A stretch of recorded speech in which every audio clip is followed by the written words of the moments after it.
Hi everyone, I am pre-gaming my own Self-Care Sunday. For those of you that are new, welcome. A little bit of what Self-Care Sunday is about is coming up in the actual video, but I'm sitting here and I'm doing my description for the thumbnail and what is this video about, and there is so much in this one video that I was like, I'm just going to pre-game this. So Self-Care Sunday, I gave you a review of the Raven event that is coming up for members only and why it's members only.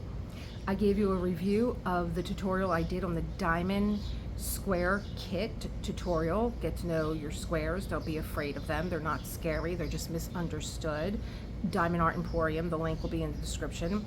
I gave you a reading from the book that I carried around with me all through my teacher training, which was Meditations from the Mat, plus the reading from Book of Awakening. I showed you some other books that I have read and keep dear to me on my spiritual journey, including one other from Mark Nepo called 7,000 Ways to Listen. The Mermaid Canvas will be coming out for when John reads chapter 11 of Joel's, and there will be a sensitivity warning on that chapter. I perused it just to get some questions ready for the commentary, and it was a little disturbing to me, and if you're anything like me, I think you would appreciate the sensitivity warning there. I have unboxings. I have diamond paintings that I've been hiding from you. Not hiding, I just haven't had a minute to put it in my content calendar. I have the bunny that's going to be finished today, and I'm going to show you how I'm going to frame it tomorrow with something that I purchased from Amazon. And I have something from Teemu and what to do with your candles if you burn them and the wick winds up taking a deep dive, or if it only burns in the middle, and you know, you have those walls of wax that just won't keep the candle lit. I got a very expensive candle, and I have a solution for that, and that's what's coming up. So just pre-gaming my video. So here we go. Self-Care Sunday coming right up. Good morning, everyone. Welcome to Elisa Maria Designs. I'm Elisa Maria. Welcome back if you're back. Hello, friends. And welcome if you are new. Welcome, new friends. Today is Self-Care Sunday. And if you're new here, every Sunday, I diamond paint and I take a reading. Sometimes it's the same day from the Book of Awakening. Love this book. Mark Nepo, Having the Life You Want by Being Present to the Life You Have. Very short. I can't remember the word that he actually uses when he, oh gosh, like field notes. I think I heard him say, I really need to, and I might even have it right, being that I'm downstairs. Hold on a minute. I want to get another couple of books from Mark Nepo. One second. I have my books down here with John's. I grabbed more than a few, but I wanted to say, and I wasn't planning on this going this way. If you're a yogi like I am, this is the book that went through my teacher training with me. It's called Meditations from the Mat by Rolf Gates and Katrina Kennison. This too is a book that is written in the same style of Mark Nepo, and you know, I would really like to just open this up and like just one day read from this book also.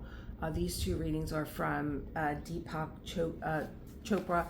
This moved along with me through my entire teacher training. This part that I just opened up to was about the postures of yoga. Part 4, I'm just showing you, that's Rolf Gates right there. This is pranayama. This is breathing mindfully, and he'll take quotes from, like, this one's from the sutras, this one's from Dr. Miller, this is from the tantric text, Hatha Yoga. So he takes Thich Nhat Hanh, he takes quotes from everyone, Eckhart Tolle, Mother Teresa. If you're a yogi, this is a great companion to your practice. So what did I want to get? A lot of people have asked me, well, what else do you read? You know, what were your books that put you on a spiritual path? But these are the ones that I have down here, because these are the ones that I grab most often. 7,000 Ways to Listen by Mark Nepo. We're gonna have to take a look at this book. Staying Close to What is Sacred. I started to read it, but you know, I keep always going back to the Book of Awakening. Marianne Williamson, the only book of hers that I kept. well, no, I did keep a Return to Love. Everyday Grace. Oh God, I used to love Marianne Williamson. And then I just got a bad taste in my mouth with her. Let's not go there. But this book, Everyday Grace, is based, again, the same way. It's just like little short readings, and every hour of the day is a different reading to go through. It is written very well. So is Return to Love. And I think that they are my Mark Nepo books. Another book that I talk to you guys a lot about is Journal to the Self. This is the class that I took with my then boss friend Anna. She loved words, and Kathleen Abrams was at the New York Center, and she was like, "Please, Elisa, go with me. I love words. No one wants to come with me. Please come." And I was like, "Oh, I don't know. I'm not a writer." If you think that you're not a writer, this is such an excellent book. It has 22 paths to personal growth, but I have all different things in here, saved in here. I'm gonna have to look in here. It's really fun exercises to do, and I am going to take this book out. I am going to create an event class around it, because I think if you probably could pick it up and start doing it, but it's so much fun to do with a group of people. So we're going to get that going. And then I have just a bunch of my other books. I'll put them all. I don't want to go through them all, but I did do my teacher training on the Tao of Pooh. That's what I used when I was going through my training. Okay, so let's get all the books out of the way except for Book of Awakening. Ooh, great books. Like I said, I'm going to put them all in my reading list for you guys. They're all good. And maybe one of these days I will open up and read some. I just feel like Meditations from the Mat. It's got my blood, sweat, and tears on it. Let me just say. Blessed are the flexible, for they shall not be bent out of shape. So, all right, by the end of my first week of yoga practice, my life had changed profoundly. Within a month, most of us are unrecognizable to ourselves. For a long time, I gave no thought to why this would be. I had stopped drinking, and that had changed my world so dramatically that moving to Mars would have been more subtle. So why shouldn't this yoga thing not have the same remarkable effect? And I would say, I think that my yoga class, I think most of the women, there was only one man in our yoga group, David, so he became our little brother. I think practically every woman in my yoga class got divorced, including Karina, who was our yogini. That's the one thing I realized, like, well, there's a few people that are still together. Yeah, there's just something that changes in you during yoga training that you can't run from. You know, you're sitting hours with mindfulness and consciousness and meditation, and I didn't get divorced during that time. I kept fighting it, even though I know, like, this relationship is not right for me. But it did change me. It does change your body. I was in the best shape of my life. Oh my gosh. I was looking at pictures of myself yesterday, and I was like, wow, you were really, like, killing it.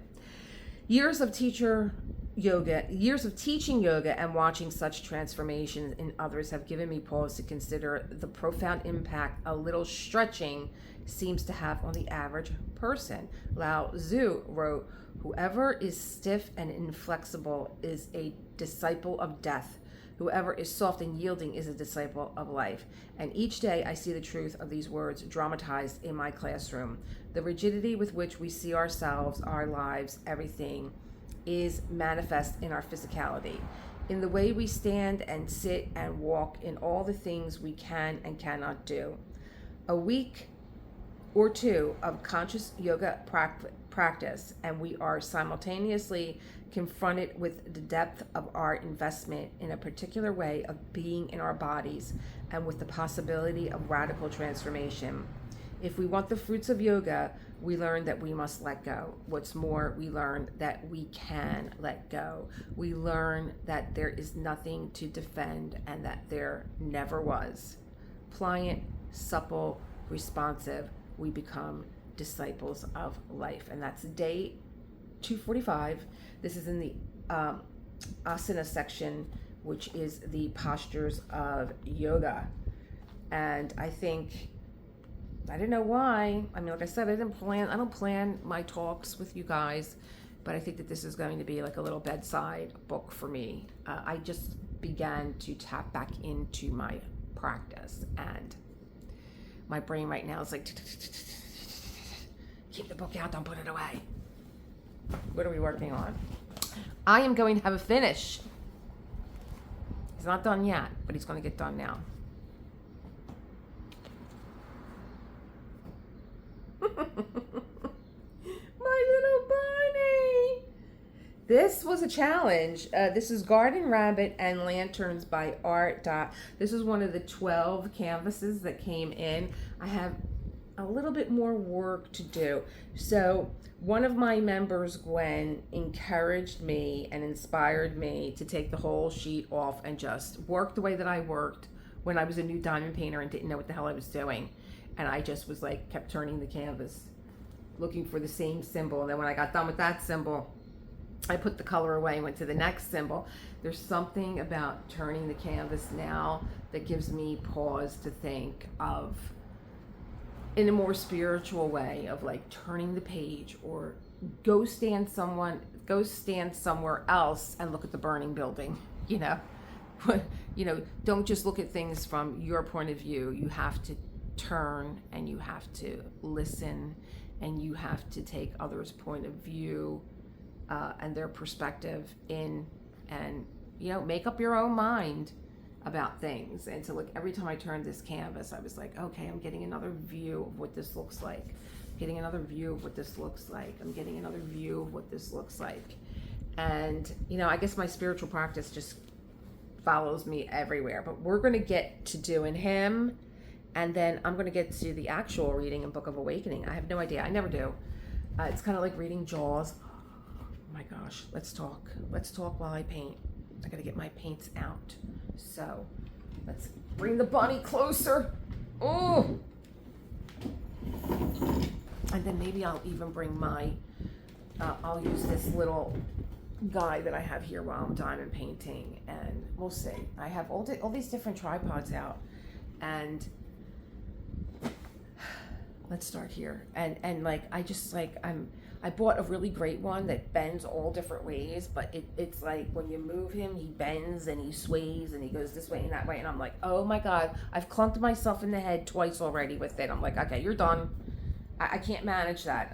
I know what my strengths and weaknesses are. So I started to use, remember these guys?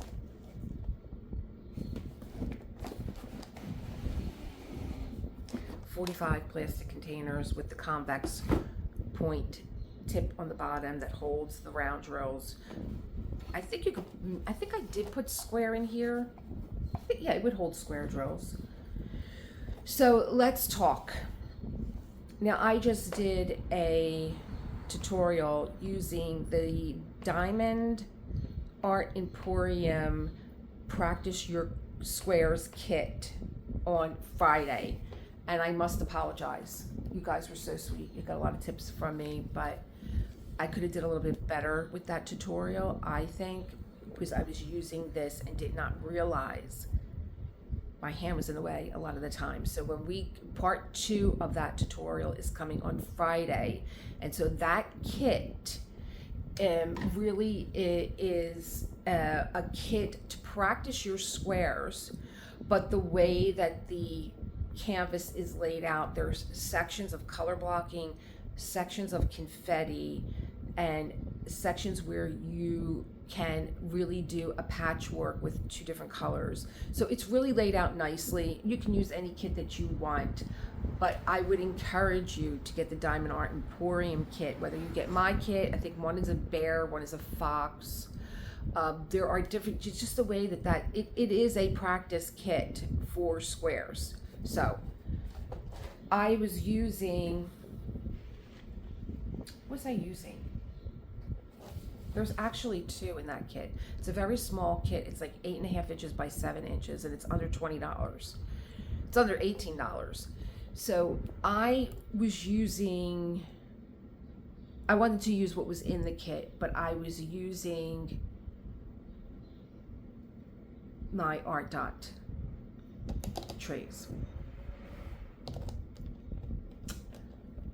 And we were only learning how to place our drills, our square drills, and we were learning how to do a patchwork. And for me, this is like, talk about what, going to Mars would be easier from the reading.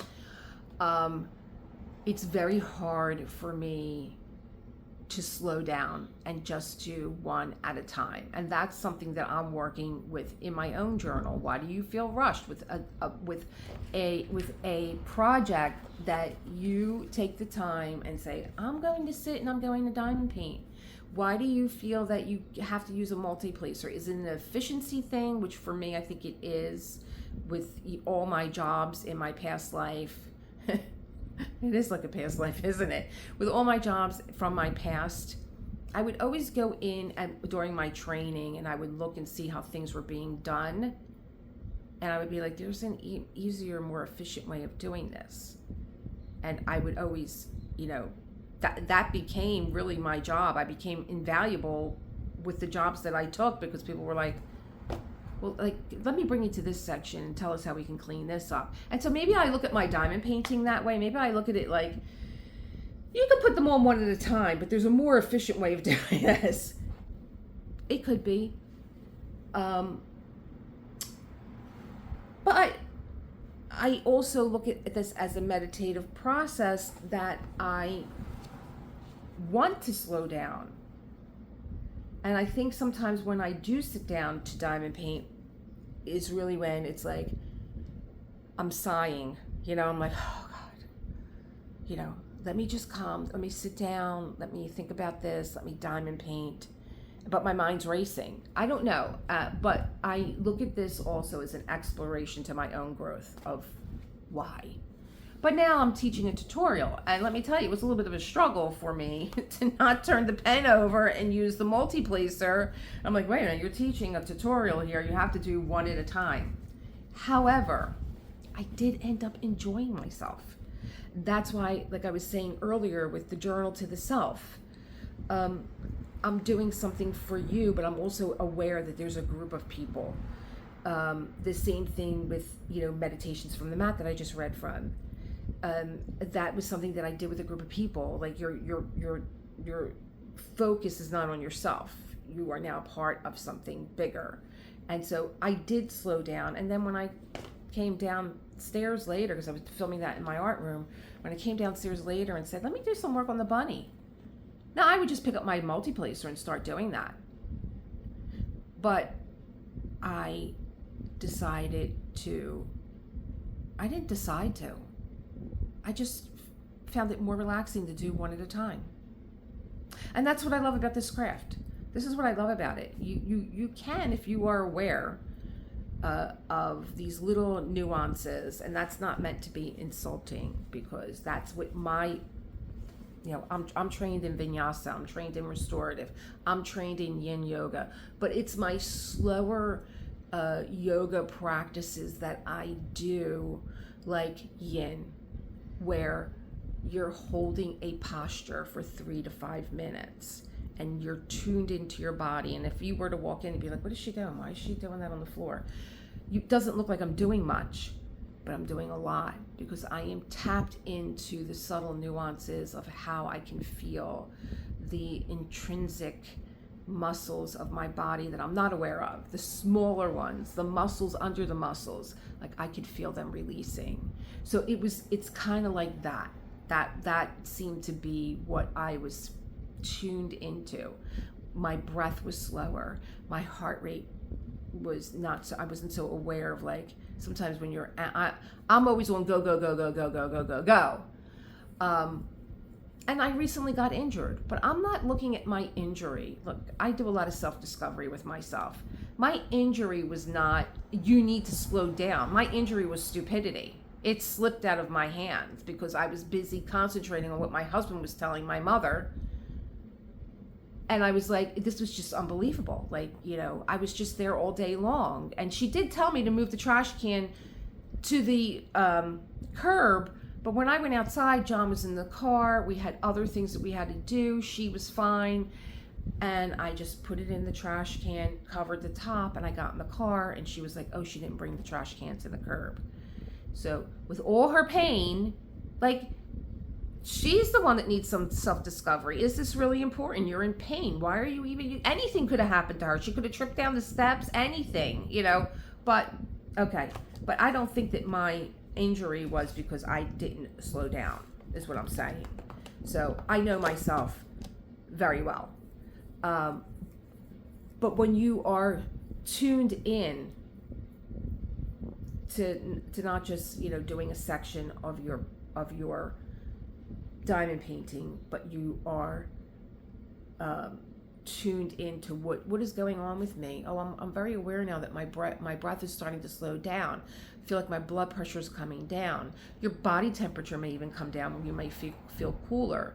Your heart rate slows a little bit. These are things that I notice in myself. I'm not saying that I'm a doctor and that's what's going to happen to you, but these are things that I notice in myself. So getting back to the trays. So I opened these, I showed these, I told you guys when I had a small kit, I was going to use these. These kits did not come with a sticker sheet, so you had to make your own sticker sheet. Okay.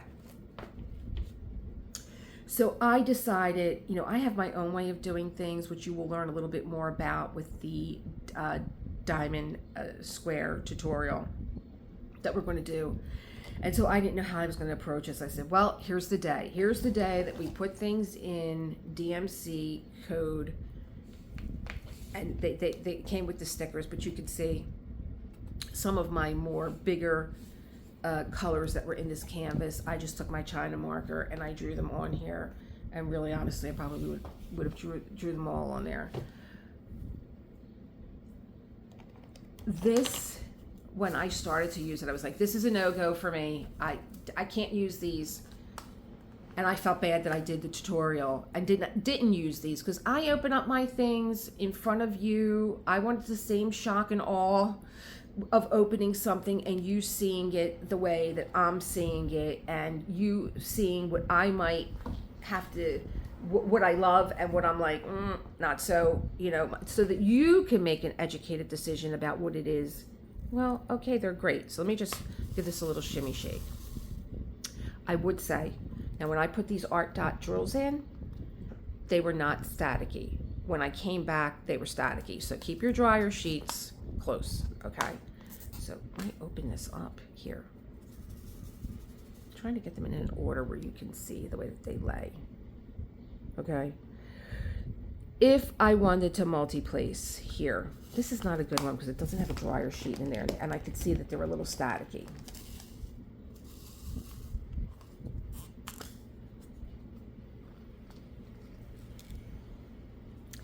If I wanted to multi-place, now this is not as full, but it was full before, not too full. This size was perfect. But if I wanted to multi-place, it was hard for me to get a jumping off point. So if you're a multi-placer and you're thinking about this kit, it came down to me getting my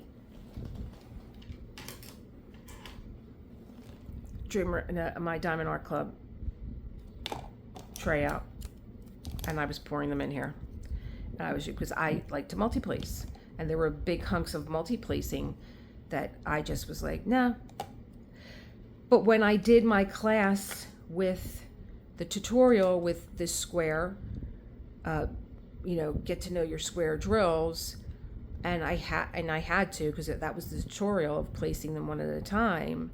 When I came back, even though it was a big spot, I did dot all those drills on. And when I opened up this tray, there was a Diamond Art Club putty in there. And let me tell you, I put this in and I am loving it. It is lasting a long time.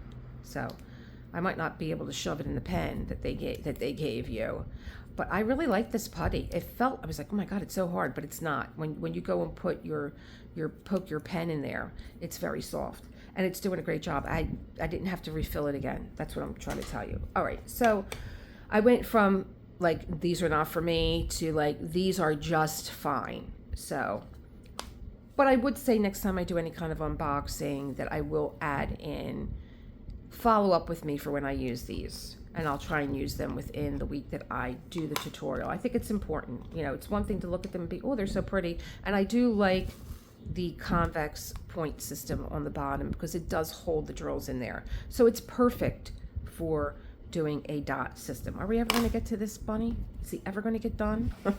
So let me tell you something else about the bunny.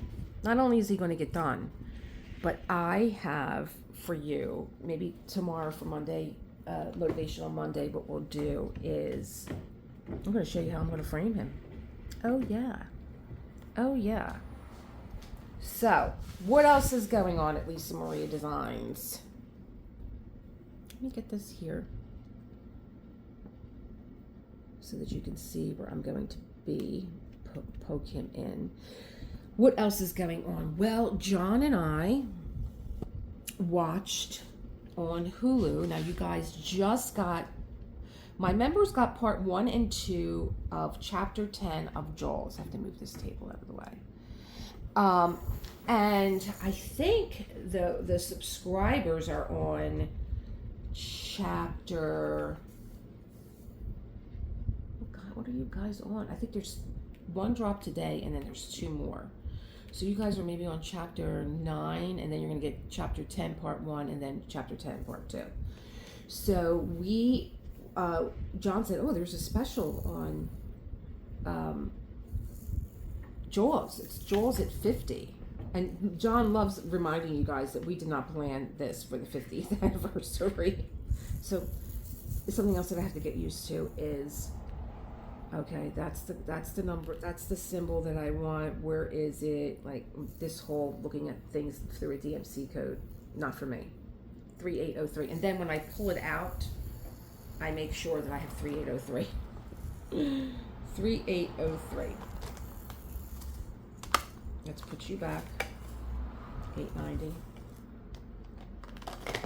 And I don't think that this is intrusive where I can't have this right here. Oh, maybe it is. It is a little bit too big because I'm going to be spinning my canvas.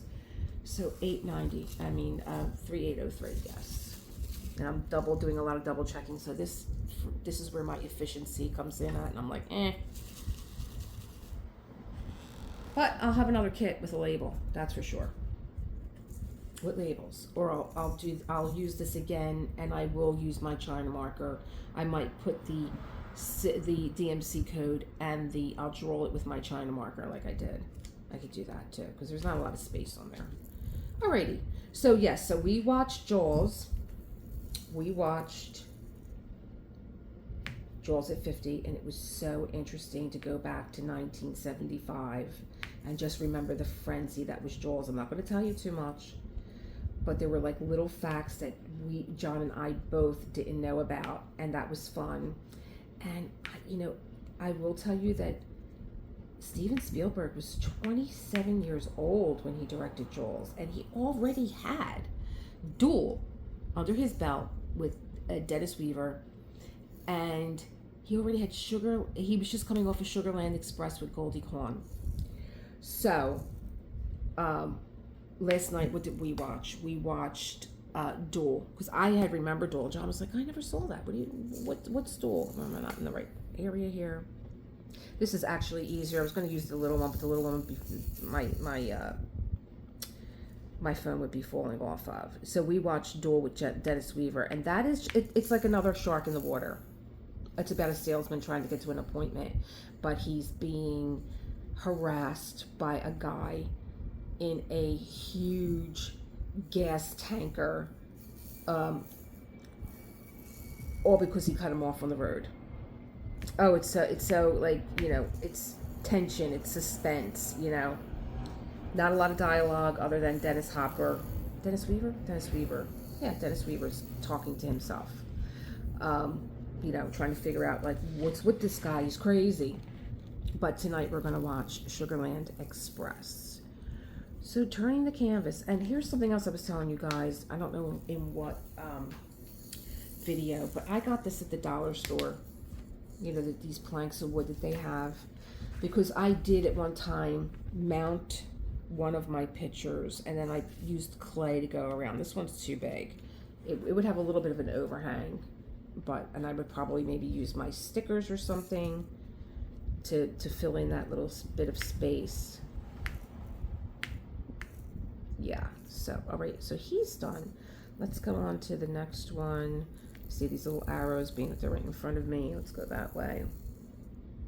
898, right one, right? Okay. And the other thing is too with these symbols is that like 898 is really a brown, even though it's got a green symbol. It's the brown color. I don't know. That's making me a little. I guess it's a way of knowing that you have the right color in your hand. 898. Here we go. 898. So what color is, yeah, it's the brown. So it's the brown that is the color, not the green, not the, like, is it a green or a blue green? I've been playing this match game. Any of you guys do that? Play these, you know, match games on your phone. And I like it because the sorting aspect is kind of calming. But I'm noticing what colors I could see better. Usually they'll dump a group of colors that you have to sort out of objects and color. And when it comes to blue and green, I can't see them that well. But I can see pink. Is it pink and red?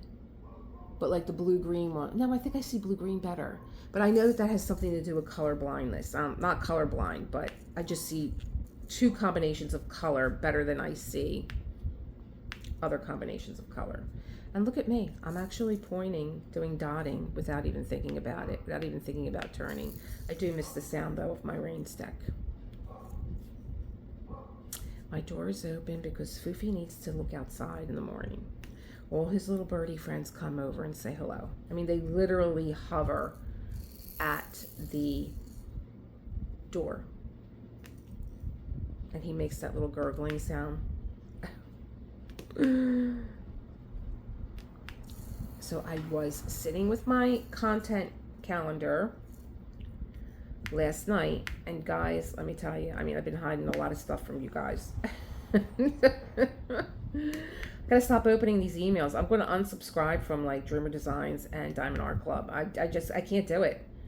I have yet to open up the 7-year anniversary box. It's still in the corner because I don't want to. I don't want to open something up and start something else. I already have things that I'm looking at.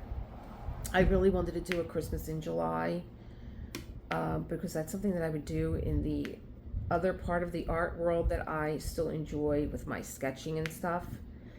And I wanted to do Quiet Snow. I wanted her to be my third doll that I have, or I don't think she's a damsel. The Maria Let Them Eat Cake is a damsel. These are just little portraits of little dolls in snowy. Now you're in the wrong spot. Where do you go? You are not that color. Put you there for right now.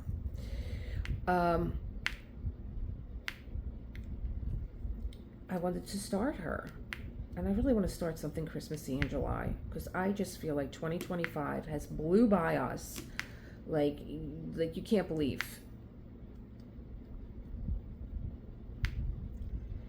And I don't want to open up anything new, but I've forgotten what's in there.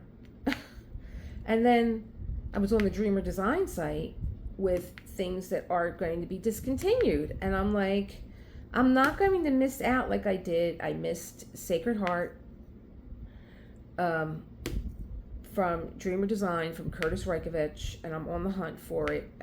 My friend Yvonne said, oh, it's over here at a D stash, and I don't know why I didn't get it. I think because I was like, you know what, Elisa, you need to practice some self-control. You have this and you have that coming.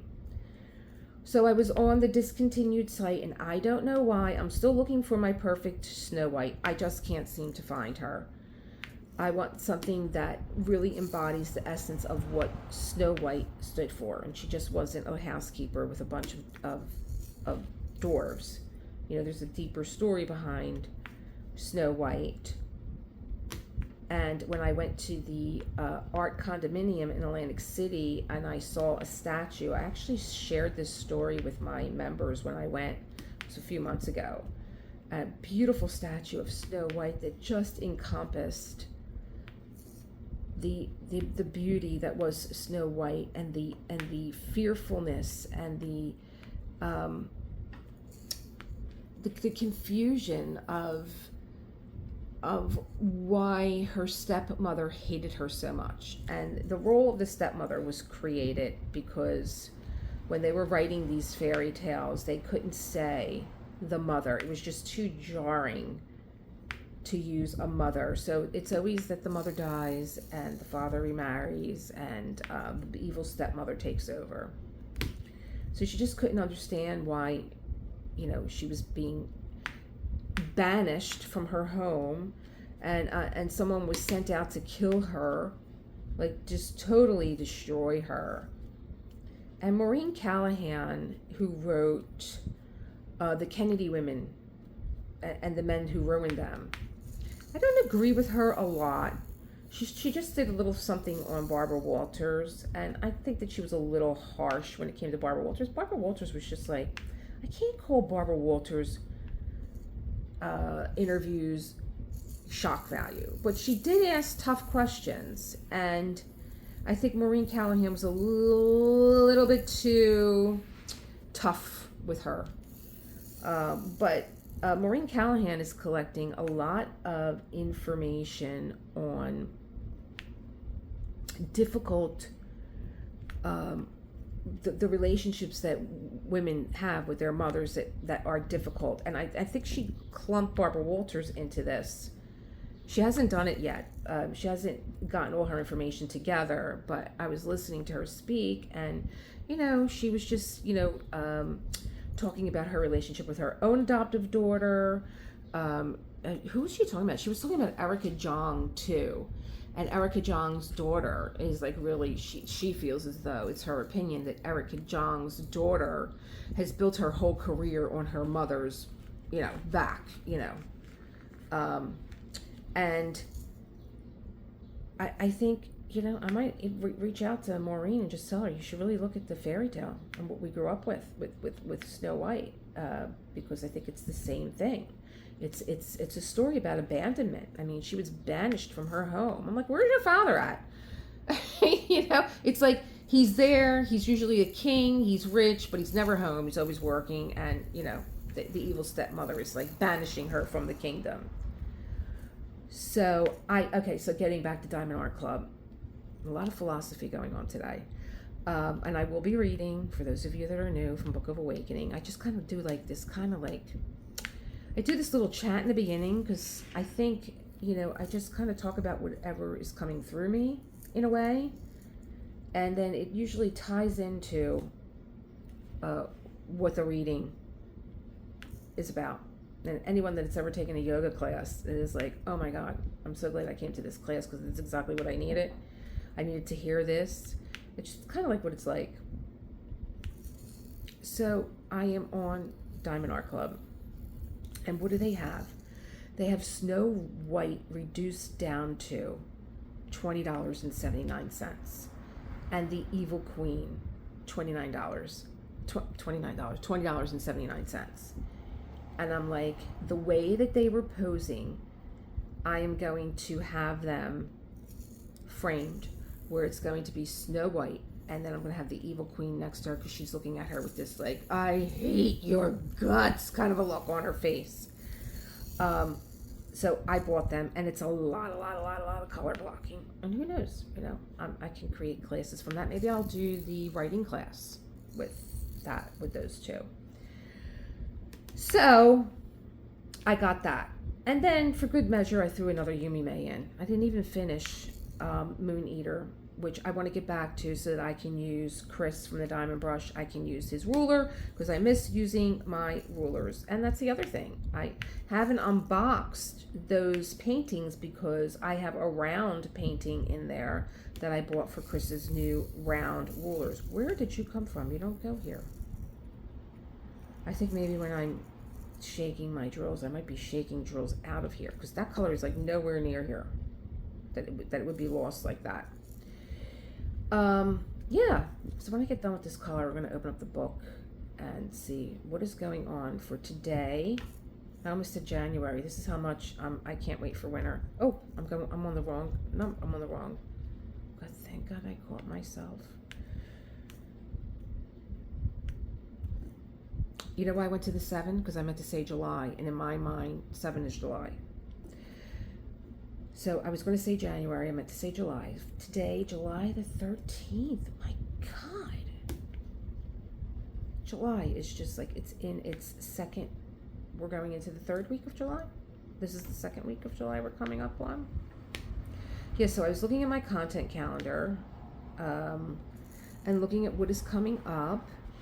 And I'm like, you have to keep telling your members and subscribers that the Raven event is starting October the 1st. It's every Wednesday at 7 p.m. It is a member-only event. So if you are not a member, this might be what pushes you to join. And being like, I want to see, you know, what's going on with this member event. It's a member-only event because I want to give all of you the attention. And I know that if you became a member or you are a member and you are participating, it's because this class resonated with you. It's the lessons of the Raven. And it all stemmed from a reading that my yoga teacher was telling during my yoga practice. And that's the other reason why I like reading to you guys. When I'm in a yoga practice and my teacher is reading to me, my mind is off of whatever I came to my mat with, right? And I'm able to focus on what she is saying and is there a message here for me? And it just redirects my mind. And that's another reason why I like reading to you guys. And she was reading from Awakening Loving Kindness from Pema Chodron. And Pema Chodron was observing ravens, and she was like, it was like really bad weather, and the wilder the weather got, the more fun the ravens were having. And my brain went ding. I can make a class out of this because I'm resonating with it. You know, I'm resonating with a canvas that I'm having a little bit of a problem with, and how can I have fun with this no matter how wild it goes? And I started to look at, well, you just can't build a class just on that concept. Well, I could, but what else do I need to know about ravens? And ravens are a little bit of tricksters, and I had liked that whole idea, and I liked being able to meet your edge with using the raven as an example. And I'm like, I'm doing this class, so I'm putting the shout out again for my class in October. You could go to the community section and you will see what each class is going to be for every Wednesday. So I hope you join us. We have a lot of fun. I meet once a month with my members. At the end of the month, we're going to be meeting on July the 30th. We meet in a Google Meetup, and we get to see each other's canvases, and we talk and chat and carry on and have a great time. We just do. It's just so much fun. So I said when I was done with this color, but let me get the next color out. I think I'll start here with this T and H. I can't take them both out because I'll be confused, and I don't have my China marker here, do I? No, China marker got put away. So T or H. So here's H, 3755. Oh my God, there's like 5 of them in there. Okie doke. So let's see what is happening in the Book of Awakening on July the 13th. I have little tabs here for the Raven. I'll be taking a couple readings out of there too. July 8th. Nope. I got this. Nope. There's something that I lost. July the 13th. Now you see it. Now you don't. And this is from Psalm 23. Ah, beautiful Psalm. God leads me to still waters that restore my spirit. It doesn't take very long for each of us to accumulate an emotional history. So you can continue to diamond paint if you like, or you could take a pause, take a stretch, rest your eyes, put your pen down, or like I said, continue to diamond paint. I like sometimes doing something that I love because it anchors the words, and I tend to remember them more every time I diamond paint. It doesn't take very long for each of us to accumulate an emotional history. A child burns her hand on a stove, and a fear of fire begins. In a tender moment, a hand is slapped, and a fear of love begins. Our emotional associations and reflexes run deep. Often, the heart breathes beneath all of our associations like a soft, sandy bottom waiting underwater. So when I ran a medical center at one point. It was an independent medical evaluation center, and I hired all the doctors. And one doctor in particular, I didn't just hire a neurologist. I hired a neurologist that was able to make associations between what we link into our nervous system and how they resurface unconsciously. So,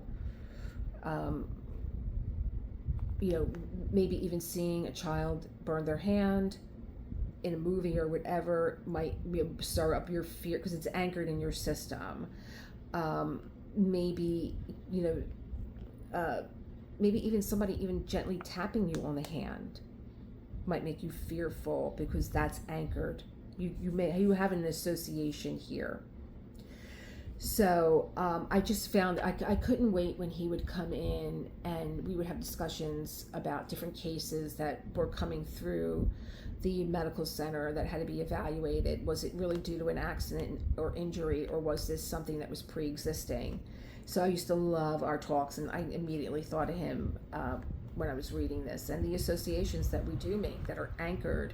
When you are in a highly emotional state, whether it's joy or sadness, you will anchor what is going on around you. And I think Tony Robbins also had this talk where he was saying, someone at a funeral, say, in a highly emotional state, and people come up to you and they put their hand on your back or maybe put an arm around your shoulder, and you are anchoring that touch to that moment that maybe months later someone comes over and puts their hand on your back and you're instantly sad and you don't know why. It's because you've anchored that into your nervous system.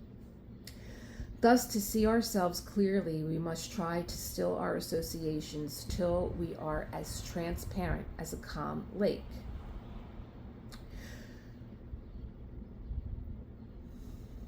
I'll wait. When still enough and clear enough, others can also see through to our bottom. It makes love possible again. But paradoxically, when someone is moved to reach for us, their fingers stir things up, sending ripples everywhere, and they can often lose sight of what matters. Now, I don't know if he's trying to make that association to what is here, what I just explained. But again, this is coming back to the talk that we had about my yin practice. To see ourselves clearly is what I was trying to say. We must still our associations. And when you are on the mat, and especially if you are on the mat in a group setting, in a yoga studio, not at home, on a Zoom meeting, which is how I practice yoga now. But I keep myself on the mat, even when things are uncomfortable. I meet my edge, which is going to be coming up in the Raven series also. And when you meet your edge, trying to see yourself clearly doesn't mean pushing through. And we'll talk about that in meeting our edge. It means I've come to my edge and I can stop, I can retreat. And retreat is not a bad word here. I can pull back. or I can keep moving through this emotion that is coming up and see where it leads. And sometimes, and for me in my yoga practice, that was 8 months of coming into a posture, and each time I came into it, it was something different. Of course it is, because you're not the same person that you were the last time you practiced. You're not going to be the same person after this talk, after this session of your diamond painting. You're going to learn a little bit more about yourself, about the diamond painting, and things are just constantly changing. All this affirms the need to stay with our feelings long enough for the emotional associations. Yes, the ripples to settle. Okay, meaning your edge. You could be in a comfortable, and I might even bring some yin postures into the raven when we come to this meeting your edge, to give you an example of what it looks like, and give us a break during our diamond painting. Be like, come on, this is what we're going to do. Here, put the pen down and sit with me, and we're going to meet our edge together. And it might be just a 3-minute pause to be quiet and see what comes up, those little ripples. I always have a pen with me during my yoga practice, and I have a piece of paper or my journal, and when things come up and I know that I'm in a yoga class and we're going to be transitioning, I write it down. What is this that's coming up for me? And I explore it later on. Usually after the class, I'll go get myself a nice cup of tea, and I'll sit in a cafe and I will journal about what came up for me. No one can escape this, no matter how young or old you may be, no matter how innocent or experienced you are. If you've been awake and alive and in any kind of relationship that has in any way been real, your waters will stir. Your emotions will ripple. Okay, so before I go any further, no matter how young or how old, how innocent or experienced, if you've been awake and alive in any kind of relationship that has been real, and that includes yourself, your waters will stir, your emotions will ripple. It seems the only way we can truly know our own depth is to wait for our associations and reflexes to subside, till we are clear as a lake again. Only when what gets stirred up settles can we see ourselves and each other clearly. Now I am going to bookmark this page, because this would be a great talk to do with the writing class by Kathleen Abrams, Journal to the Self. This is a great yoga class. This is a great way to pause and write things down and sit with yourself. My girlfriend Denise used to tell me this all the time, and she was one of the wisest women I've ever met in my life. And I would just sit in awe of her and be like, when am I going to be as wise as you? And she would just laugh. And she would say, when you stop what you're doing, because at that time, let's talk about Elisa being distracted. I was running from my life. And so I was always distracting myself with something. And she would be like, Elisa, you need to sit down with yourself and on yourself, meaning sit on your bottom, close your eyes, and listen to that voice inside of you. And then listen to what it's saying. It doesn't stop. I can tell you, you can ignore it all you want. It is not going away. Was it Oprah that said, it starts as a whisper, and then it gets louder, and then it becomes a scream, and then just becomes a breakdown. So we don't want to get to that point. We want to be able to stir the ripples, see them as they show, and ask what they are. What do I need to know from this? And then you got to put a plan, a call to action. And that's going to come when you're ready, because there were plenty of red flags for me, plenty of calls to action that I was just like, no, I'm being silly. I'm being ridiculous. It's something else. If you are awake and alive and in any kind of relationship, and I'm going to add with yourself, that has been real, your waters will stir, your emotions will ripple. It seems the only way we can truly know our own depth is to wait for our associations and reflexes to subside till we are clear as a lake again. And it's a beautiful thing when you stand in your truth and you are clear about what your next step is. That's when you have the plan. That is when your morality comes into play, your principles come into play, your ethics come into play, and you begin to put them in motion because you are very clear and you're not going to deviate from those things that have made you into the man or woman that you are, that maybe you've forgotten for a little while. We never truly forget.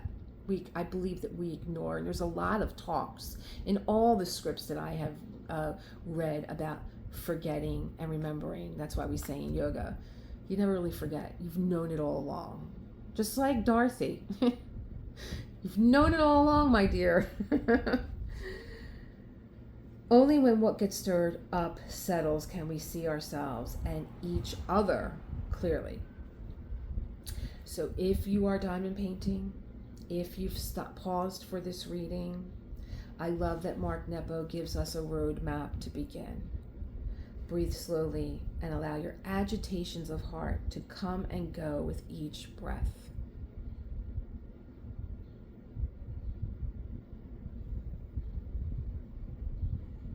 Breathe steadily and try to outweigh your reflexes to be angry or anxious or envious or resentful. So as these little ripples come bubbling up to the surface, or like you can think of it as,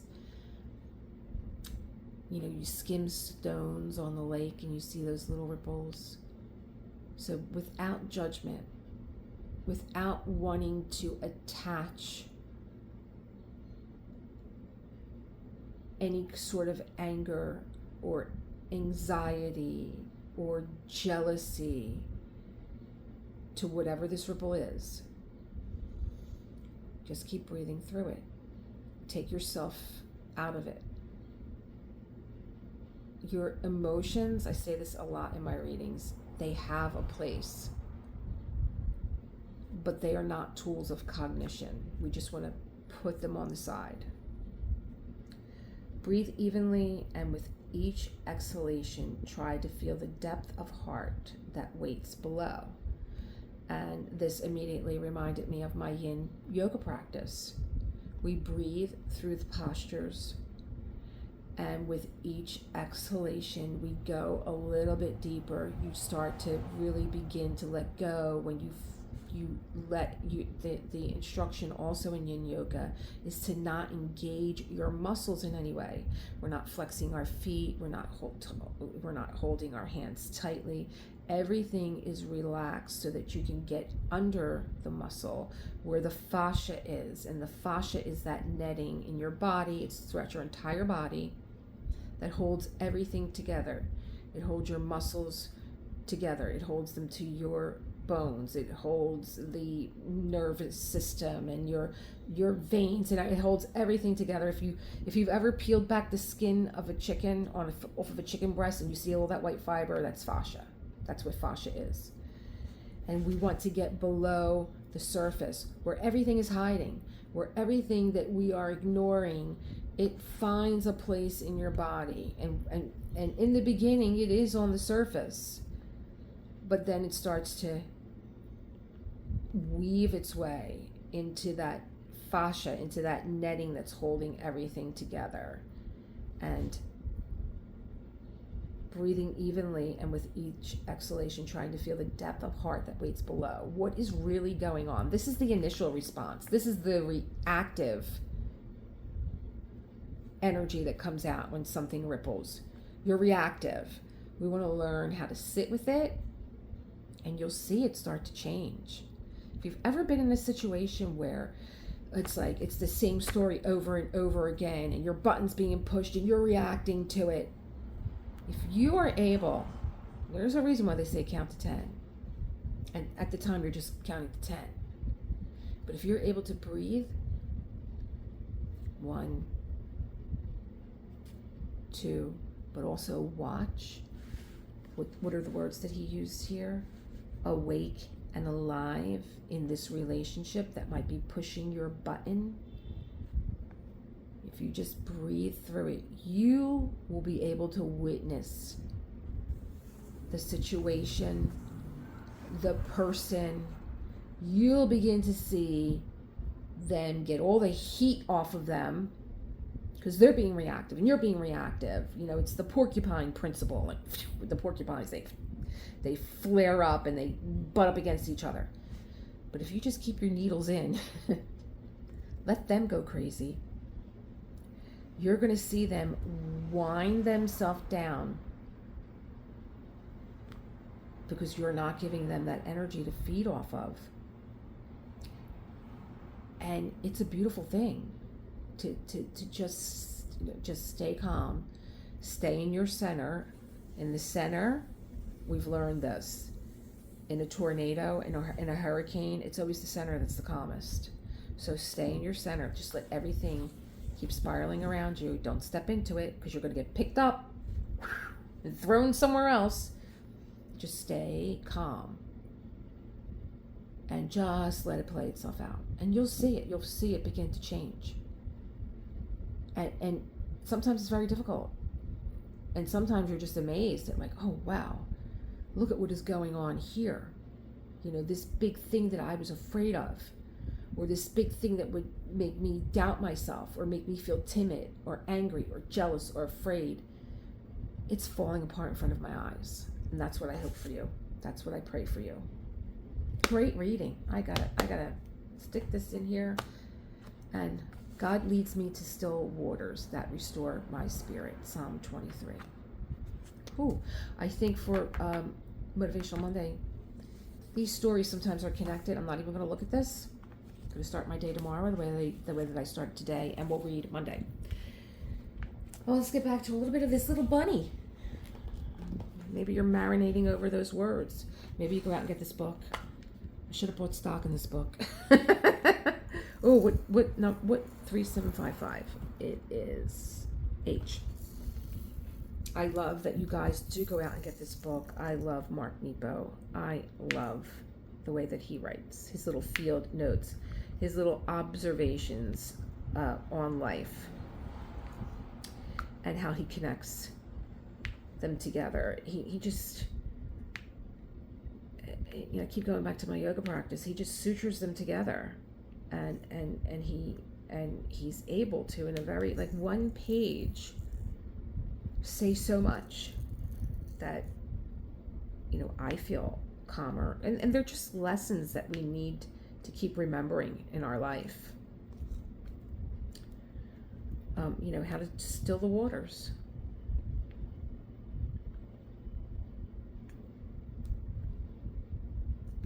I love this color blue, and there's another color blue. I think it's number E, letter E, symbol E, that is such a beautiful blue. I think I need to put a little bit more putty. Gods are always listening. I was telling you guys how I haven't had to fill this thing. Ooh. Am I going to have enough of this color? Well, let's see. Let me get a little bit more putty. I don't see H anywhere else, so yeah, maybe. If not, we're just going to have to substitute another color. I'll substitute a T. Oh, it's all good. Oh, there's my little rain stick. You hear it? Oh, I miss it. This one, the rain sticks are by Custom Pens by Cheryl on Etsy. I always use them on Self-Care Sunday. This one is smaller than the other one that I have, but I feel like it has more of the ball bearings in there. I feel like the sound lasts a little bit longer than it does in the other one. And maybe because the other one is longer, maybe the velocity of it is faster. This seems to move slower. And I'm just looking, I have to clean this out. I can see, I don't like when I get that little, you could see like the wax and putty in there. Oh, it freaks me out. I don't know why, I'll have to sit with that too. Just sit with everything in your life. Let's give you a shimmy shake. There we go. And they do. They fall into these little convexes. See these little pinpoints that are in there? They fall right in there and they're hugged. And if you did want to multi-place as it gets, as your color gets lower down, you could. It doesn't. It's not like it hugs them and you can't pick them up. And I do like the way that they get picked up. Can I just put? Oh, I have one on there. That's why it's not picking up. I do like the little. Is this not sticky enough? I may have leaned on it.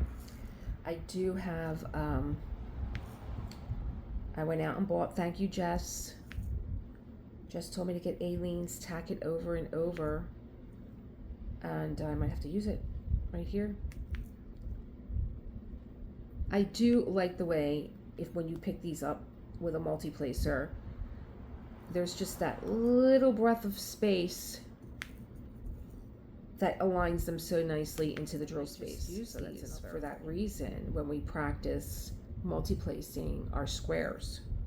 Just a little, I remember saying this early on as a diamond painter, if you just gave your tray a little tap, it just gives a little breath of air in between your drills. And I was noticing that when I would pick them up using a multi-placer, they would align a lot nicer in the drill space. And this is the same concept with this pinpoint system.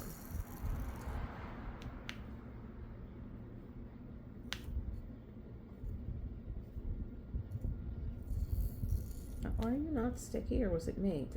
I might have had, yeah, you're sticky. I think I just had another drill on there and I was like, why are you not coming off? No, you're sticky. One more?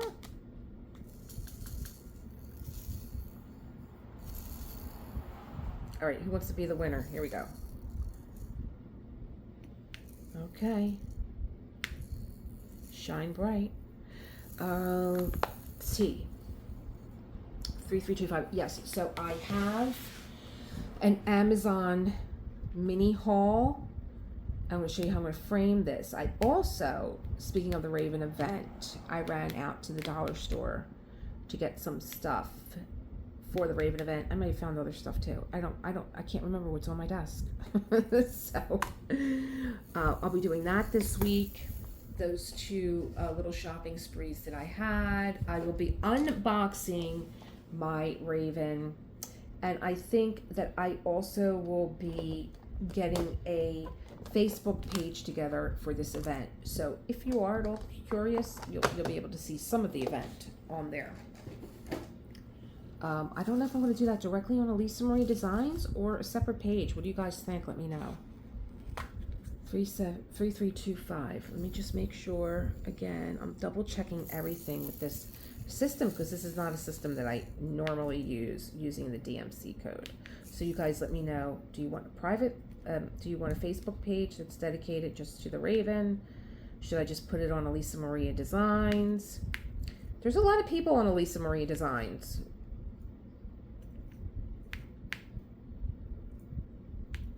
And, you know, it is my goal to reach people that are looking for this type of diamond art class with a message. And there's a few messages, a few questions that I have you guys that I want you to take a deep dive into when we are doing this class. John, I don't know if he's going to read chapter 11. Now, I will tell you guys, I'm going to give you a warning. I did not read chapter 11. I like to know what's going to happen along with you guys, but I will be putting like a sensitivity warning on this one. It was a little, you know, I mean, and I was just skimming because I want to get my commentary questions together. So I was just skimming the surface on it. Now John's going to read it, and you know he puts all he's got into these readings. I love him reading Quint. I think he's hysterical reading Quint. 3685. That's the next color. I think he's hysterical reading Quint. 3685. I'm quiet because it'll fall right out of my brain. Right? 3685. Okay. There we go. I really should have. Instead of using the DMC code, I really should have just put 1, 2, 3, 4, 5, 6, 7. It would have been a lot easier than looking for 4 digits. Looking for maybe 1 or 2 would be easier. Pretty colors though too. I have to tell you, I'm very impressed with the Artdot drills for these canvases. Very pretty. These are very pretty colors. Very pretty palettes. I love, and there were like 3 ABs in here, and I love that the ABs are in the bunny and they're in the Chinese lanterns. So cute. So a lot of what I'm doing here is, I could see I missed when I was diamond painting a few of the symbols. I don't know if I did this symbol over. Yeah, I must have, because there's not that many in here.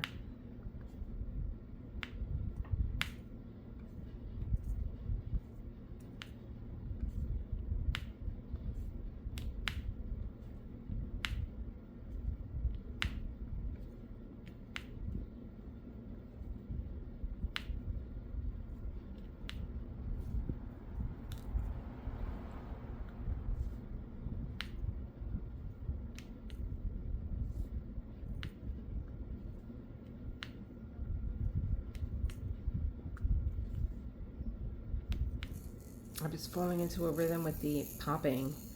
I wanted to be quiet. And that little span of time that I was quiet, I was noticing that, where are the birds? I usually hear birds outside. I'm not hearing any of my little birds.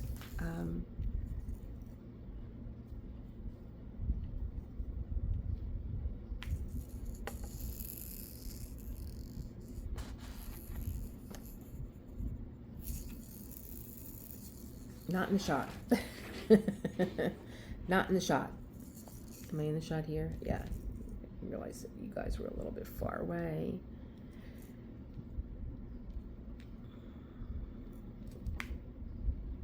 Yeah, so I'm wondering. I went outside for a little while yesterday, and I just was like, oh my God. It is so unbearable out here. It's just so unbearable. Unbearably hot. I feel bad for anyone that has to work outside. We are coming off of a trash strike. Going right here. Yeah. So our city, and I don't know why they designated, you can bring your trash here. We have a dump in Philly. Why would you bring your trash to a residential area? And I can only imagine the people that lived in that area must have been furious. So John took our, he's like, I'm not going to dump the trash on our corner. Like, well, it was around the corner, really. He's like, I'm not going to do that to those neighbors. I'm going to go right over to the dump and dump my trash. It's where the trashmen would take it at, sanitation workers.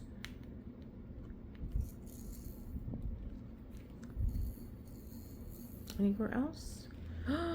He's coming to an end, guys. He's so cute. I will finish him today. I was like, oh, maybe I'll finish him tomorrow with you guys, so I don't have to hold you up here. But no, I'm going to finish him today because I have to work on what is next for Elisa Marie Designs after Mr. Bunny is done. Oh, I know what I wanted to do. I know what I put on my calendar. When John reads chapter 11, I am going to take out my mermaid canvas. That was the goal, was that I do, because I missed mermaids in May. I did join, but my schedule was not permitting me to really join in and have some fun with you guys. And so I was like, I could take my mermaid out and I can do her while John is reading Jaws. How much fun would that be? Yeah, the gods are always listening. They're like, no, don't think so. And I just go with it. See what I mean? I'm looking for this symbol. Okay, 733. I don't think I've used this one before. No, I haven't. Is she? No, she's not. I just go with it because there's a bigger reason that I don't understand. That's what I tell myself. Where am I going to be? I'm going to be here. Can you guys see that? I'm going to be here and here and here. Okay. I just tell myself there's a bigger reason. Do these have like a little coating on them? No, but I love this mustard color, this antique yellow. Where'd you go? Oh, there you are. See, when they stand up like that, they freak me out. I don't know why. They just do. So I just go with it. But I love her. Did I get something that I was like, oh, I'll take it out with my mermaid? Oh, yeah. I have a mermaid tail in my bathroom. She stands up. She's so pretty. I might just take her out as like a little... Oh, something else I wanted to show you guys. I'll show you when I end the class. It's going to be a great tip for you guys if you like candles.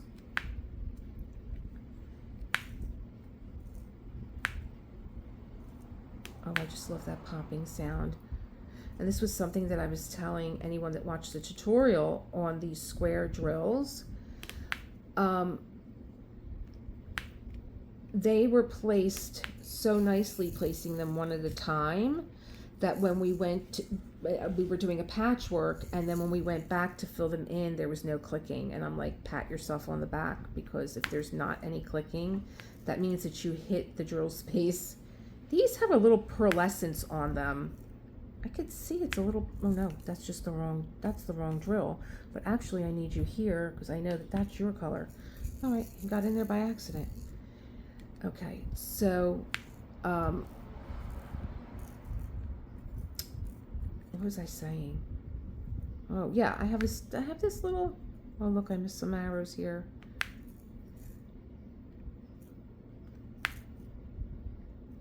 I have this little mermaid, and I was telling you guys about something else with candles. So you guys, I will buy anything that has David on it. Anything. The statue of David by Michelangelo. Now, didn't I have 3 sections here? Yeah. Oh, that's okay. And I bought a candle mold of David. Don't even ask me why. Do I make candles? No. What am I going to do with this mold? I don't know. I'll think of something. But it was on Teemu, and it was inexpensive. Someone gave me, for my birthday, which was a year ago because my birthday's coming up in August, someone gave me a candle with the word Virgo on it. And I mean, I smelled it before I even unpackaged it. And I thought maybe it was perfume that they bought me. It is incredible. I love patchouli, but it has patchouli and something else in it. And this candle, as I was burning it, you know, when the wick gets lost, and no matter how many times you light it, it's just not going to light. And it had a very oily essence to it. I don't know if it was the essential oil that also was in it. I'm trying to make sure that this is not number 3. It kind of looks like a 3 too. And I'm like, oh, I love this candle. And just leaving it out, it would fragrance the room. If you walked by it, you would smell it. I'm like, I love this candle. I don't want to waste like a good portion of it. And so I put it, I dug it out. I took the old wick out. I'm like, one of these days I'll get a wick. That was like another 3 months before I went to Michael's. When I went to Michael's on this, did I show you guys the haul that I got at Michael's? And it's not really a haul. Did I get a haul? No, I think I just got the glue. Oh, that was a disaster, that trip. There was no one in Michael's. No one. There was no one working. You could have literally went in. You could have shopped and walked out the door. They just didn't care. There was a woman at the front, and she was ringing this bell. And I thought that she was ringing the bell to get people to check out, like I need something to do. She was ringing the bell. I'm like, oh, this woman's a scream. She's ringing the bell so people come and give her something to do so she can... John's like, are you crazy? She's ringing the bell. She's calling for help. This one girl came out of the back and she's like, well, there's self-checkout. I mean, is this the way you talk to a customer? A guest in your store? And she's like, I don't want to self-checkout. So she went and got somebody else. It was another 10 minutes. He didn't come over. He didn't say hello. Nothing. You know, I was on the horn with Michael's to tell them about this store. So, I mean, like, oh, well, there's self-checkout now, so just go ahead, go. And when John and I were traveling to Florida, there's a whole other system now where you just put your stuff on the counter and it weighs and it knows it, it recognizes it, and it rings up your receipt. You don't scan anything. You just put it on the counter like you would if a cashier was there. I'm like, what is this witchcraft? Yep. All right, I got all those guys. Oh no, there's a couple more. I'm saying there's quite a few. They do give you 10% more drills. See how this is hugging over here? Oh, just leave them there. He wants to hang on. They do give you 10% more, is what I was saying. So I knew that there had to be a few more. Any more? Any more? Any more? No. Oh my gosh, I only have a few more fill-ins and then my bunny will be done. It'll be a finish. Let me show you guys what I'm talking about, what I got in Teemu. And I think it's a great idea if you're a person that loves candles and then hates when your candle, the wick, gets lost.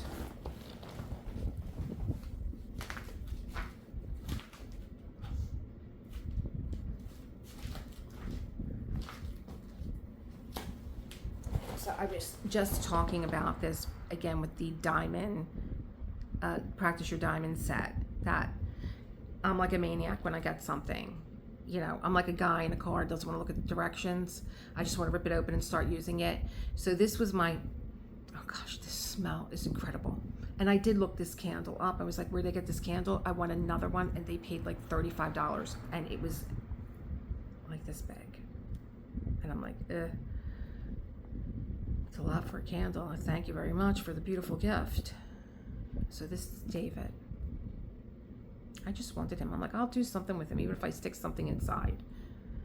So I don't know how to make a candle, and I didn't know that you're supposed to make a hole here. So I have a dowel from when I used to do book arts, and you would have to pierce through pages. So I have to do a little piercing here and then thread the wick through. I didn't do that, so he has no wick on his head.